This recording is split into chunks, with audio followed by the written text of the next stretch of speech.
Setelah 2 tahun resmi beroperasi, pengelolaan objek wisata air terjun Tegenungan Gianyar masih dilakukan pihak desa tanpa bantuan Pemkab Gianyar. Penyebabnya belum terjalinnya komunikasi antara pihak desa dan Pemkab Gianyar. Pihak desa akan segera melakukan komunikasi dengan Pemkab Gianyar demi terciptanya penyediaan infrastruktur penunjang pariwisata dan tata kelola pariwisata yang lebih profesional.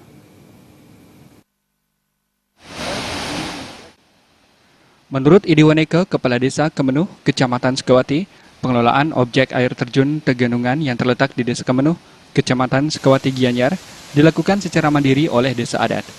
Dengan berbagai keterbatasannya, desa adat berupaya menjadikan objek wisata air terjun Tegenungan layak untuk dikunjungi wisatawan Nusantara dan mancanegara.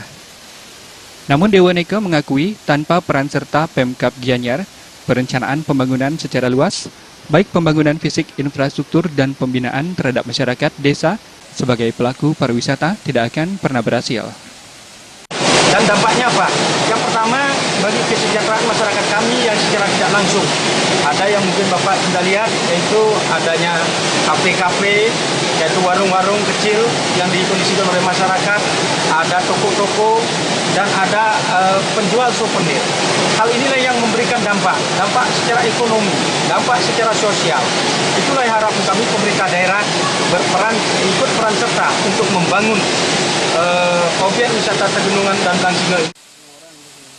Menurut salah satu tokoh Gianyar, Nyoman Arjawa, akibat keterbatasan pengelolaan pihak desa, air terjun Tegenungan hanya difokuskan untuk dijadikan wisata alam. Padahal air terjun Tegenungan bisa juga dijadikan wisata spiritual karena keberadaan pura dan tempat pelukatan di areal air terjun ini. Namun hal yang lebih penting ke depannya adalah bantuan dana dari Pemkab Gianyar untuk kelancaran pembangunan, pengembangan, perbaikan jalan dan lahan parkir yang hingga kini masih disewa desa adat. Terkait tarif, pengunjung lokal dikenai tarif Rp10.000, sementara wisatawan asing dikenai Rp15.000 yang tergolong terjangkau. Apabila terjadi kecelakaan hingga kematian di air terjun, pihak desa belum bisa menjamin asuransi wisatawan. Perlengkapan lifeguard juga dinilai masih kurang.